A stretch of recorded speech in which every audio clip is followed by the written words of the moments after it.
اللہ کے نام سے شروع جو بڑا مہربان نہایت رحم والا ہے۔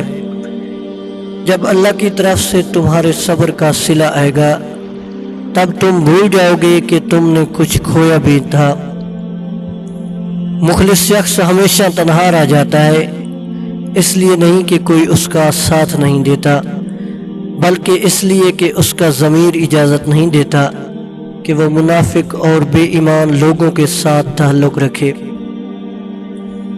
روز زمین پر اکثریت میں ایسے لوگ ہیں جو دکھ تکلیف دھوکہ تو انسان کو دیتے ہیں اور معافی اللہ سے مانگتے ہیں۔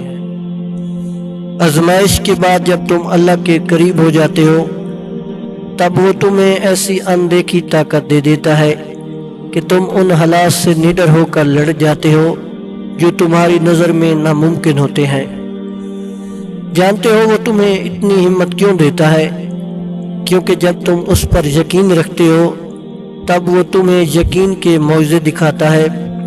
جب تم اسے اپنے لیے کافی کر لیتے ہو تب وہ تمہارے لیے کافی ہو جاتا ہے۔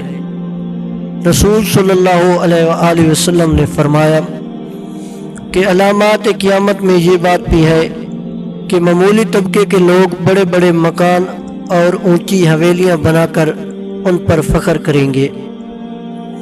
اللہ تعالیٰ اکثر ٹوٹی ہوئی چیزوں کو بڑی سے کسی تعمیری مقصد کے لیے استعمال کرتا ہے، جیسے کہ ٹوٹ کر بکھرے بادلوں سے بارش برساتا ہے۔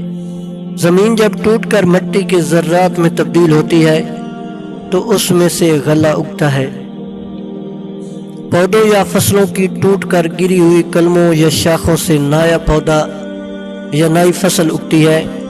اگر آپ کا دل ٹوٹ کر ٹکڑے ہو جائے تو یقین رکھیں کہ اللہ آپ سے کوئی بڑا کام لے گا۔